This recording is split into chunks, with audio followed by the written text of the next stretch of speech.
Hola a todos, les saludo con mucha alegría, con mucha gratitud de saber que están viendo los videos, que se están suscribiendo.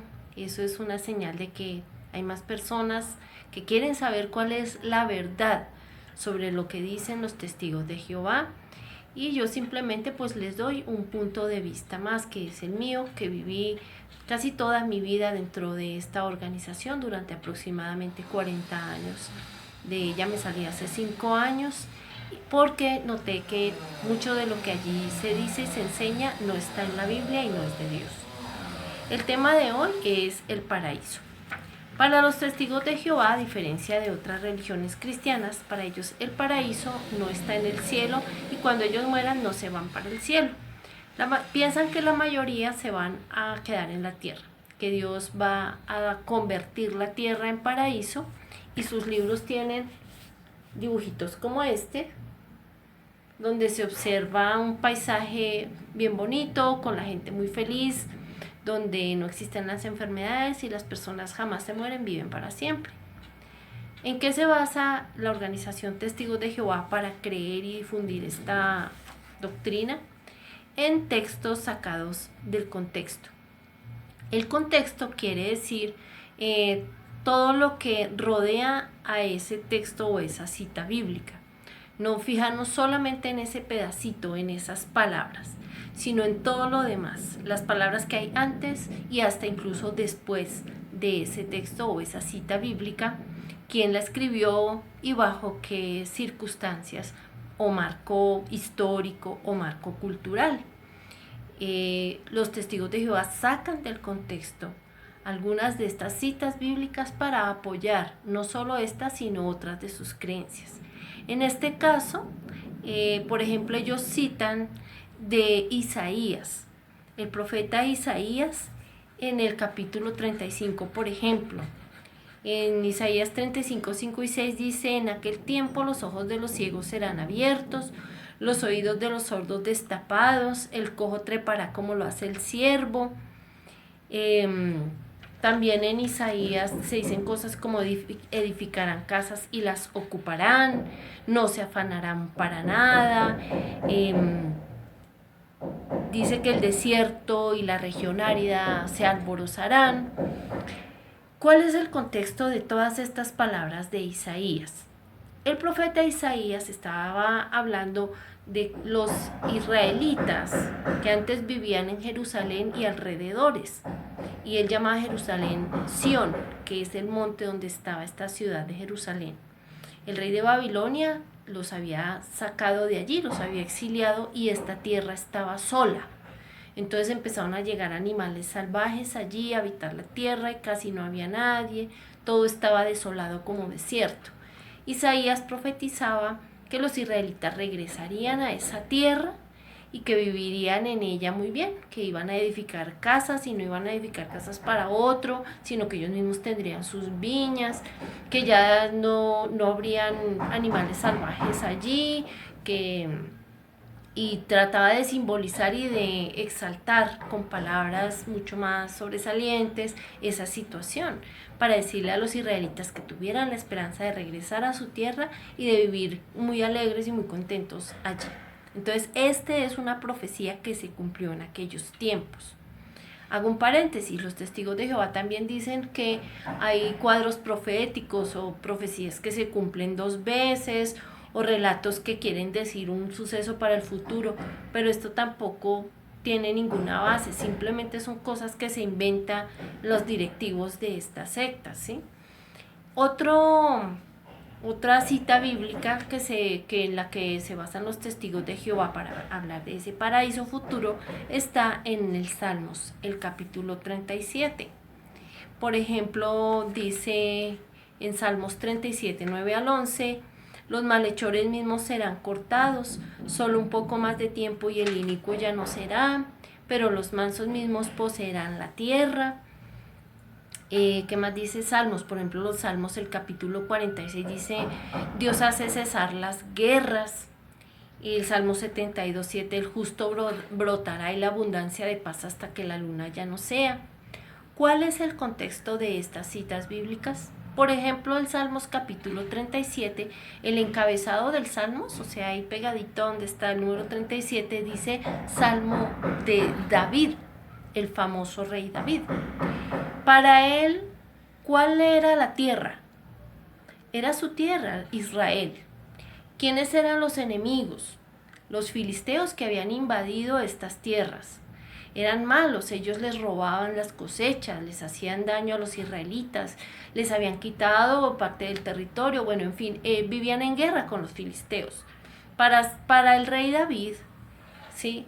Él tenía esa ilusión de que esa tierra ya fuera de ellos, de sacar de ahí a los filisteos y que solamente los israelitas vivieran allí. Y al decir que para siempre quería decir que fueran israelitas los que siempre vivieran allí, no que un israelita o los israelitas en particular no se murieran nunca, sino que el pueblo de Israel siempre tuviera esa tierra y los filisteos ya no los molestaran, ¿sí? Y esos eran sus enemigos. Entonces cuando dice que los enemigos serán cortados o los malhechores serán quitados y arrancados de allí, que los justos morarán para siempre allí en paz, pues se refería a esa esperanza y esa lucha que él tenía, ¿sí? No necesariamente tenía que ser que la tierra se va a volver paraíso, ni al decir tierra era todo el planeta, ¿sí? Otra cita bíblica que tienen los testigos de Jehová se encuentra en el Apocalipsis, o ellos le dicen al libro de Apocalipsis Revelación, es el último libro de la Biblia, y allí se refieren a Revelación o Apocalipsis, el capítulo 21, versículos 3 y 4, donde allí se dice que Dios mismo estaría con la humanidad. Bueno, respecto a Revelación o Apocalipsis, es un libro lleno de símbolos. La mayoría de los eruditos o expertos en la Biblia, gente que conoce, pues mencionan que es un libro lleno de símbolos. Incluso los testigos de Jehová dicen que hay muchas cosas simbólicas. Sin embargo, ¿por qué creer en la interpretación necesariamente de los testigos de Jehová? Ellos simplemente interpretan a su manera.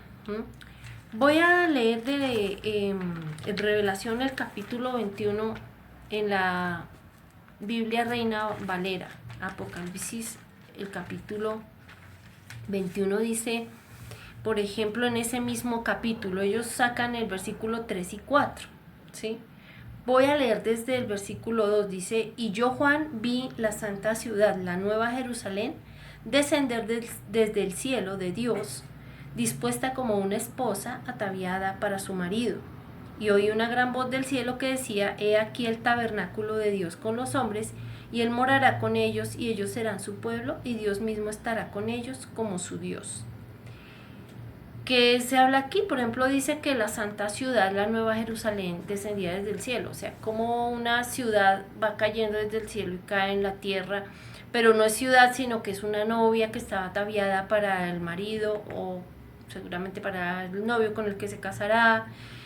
Dice que Dios viene y hace un tabernáculo o una carpa de campaña y vive entre la humanidad. Obviamente estas cosas son simbólicas. Obviamente aquí pues se está hablando de que Dios está en sentido espiritual con su pueblo, con las personas que lo amamos, que lo buscamos. Y el 4 dice, enjugará Dios toda lágrima de los ojos de ellos, y ya no habrá muerte, ni más llanto, ni clamor, ni dolor, porque las primeras cosas pasaron. Es obvio que cuando hay una relación con Dios, Él nos consuela nuestras lágrimas, Él nos consuela en nuestra tristeza, y que en el paraíso, pero en el cielo, en el que habló Jesucristo, es donde ya no existe el llanto ni el dolor, y pasarán estas cosas. Entonces Dios nos habla en símbolos, no necesariamente es que esto vaya a ser una cosa que va a ser en un paraíso venidero.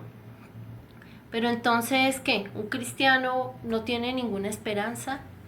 Bueno, pues Jesucristo sí habló de esperanza. Él hablaba siempre del reino de los cielos.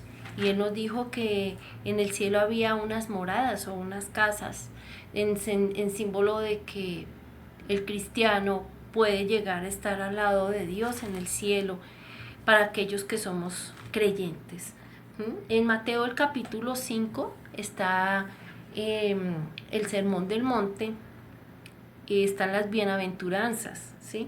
Entonces, por ejemplo, ahí te voy a leer aquí en Mateo qué le decía Jesús a las personas. Nos dice capítulo 5, versículo 9. Bienaventurados los pacificadores, porque ellos serán llamados hijos de Dios. Bienaventurados los que padecen persecución por causa de la justicia, porque de ellos es el reino de los cielos. Cristo nos habló fue de una esperanza. Dice que aquellos que buscamos la paz, Dios nos puede tener como hijos. O sea, para un testigo de Jehová, estos hijos de Dios y los que van para el cielo son un grupo muy selecto allá de unas personas muy escogidas, y en cambio ellos son unas personas que no son dignas de ser llamadas hijos o hijas de Dios. Pero Cristo nos dijo que aquellos que buscamos la paz, dice que serán llamados hijos de Dios. Y también nos prometió que aquellos que estamos recibiendo oposición de algunas personas que nos están criticando, dice que son los que padecen persecución por causa de la justicia y que ellos tienen el reino de Dios. Mira, quítate los lentes mentales que te pone la Watchtower y léete los evangelios, es decir, los relatos, los mandatos de Jesús. ¿Qué enseñaba él? ¿Sí? Para los testigos de Jehová esta idea del paraíso venidero es tan importante. Cuando yo estaba reuniéndome, todos los estudios de la Atalaya, el último párrafo, hablaba de esta esperanza de la vida eterna en la tierra. Entonces para ellos es súper importante. Sí era tan importante porque Cristo no la mencionaba directamente. La única vez de que dicen ellos que mencionó Cristo el paraíso fue cuando le habló al malhechor, el que le estaba allí colgado en la cruz, y al que estaba al lado, él le dijo, estarás conmigo en el paraíso. Pero Cristo no dijo, estarás conmigo en el paraíso futuro, ni estarás conmigo en el paraíso en la tierra. Él le dijo el paraíso. Y ese paraíso es el reino de Dios en el cielo, es decir, en la morada de Dios en la eternidad. Entonces, ¿qué gana la Watchtower con distorsionar las escrituras y crear una doctrina tan extraña, tan retorcida, tan fuera de lo cristiano, tan fuera del evangelio? Yo pienso que ellos simplemente quieren hacerle entender al testigo de Jehová de que todas las demás religiones cristianas están equivocadas y que ellos son los únicos que tienen la verdad, y lo hacen en parte pues dándoles esta doctrina y otras más, ¿no? También esto mina la autoestima de un testigo de Jehová. ¿Por qué? Porque cuando uno es cristiano, uno se da cuenta que uno puede ser hijo de Papito Dios, que uno está cerca, uno es un hijo, no un testigo. Un hijo es tu hijo. A ver, tú que eres papá o mamá, ¿sabes cómo se llama un hijo, verdad? Esa es la relación que quiere Dios contigo. Esa es la relación que quiere Dios con cada uno de nosotros, que lo sintamos de ese amor y de esa cercanía como un papá con un hijo. Y los testigos de Jehová no entienden eso. Ellos se ven, es como que les toca estar pendientes de portarse bien, porque si se portan mal, Jehová los destruirá en Armagedón. ¿Sí? Y les hacen pensar que tienen que predicar, o si no, no se salvan, o si no, pierden el paraíso. Qué ridiculez, qué tristeza que esta secta aleje a las personas de la verdad de Jesucristo. Muchas gracias por escucharme. Un abrazo.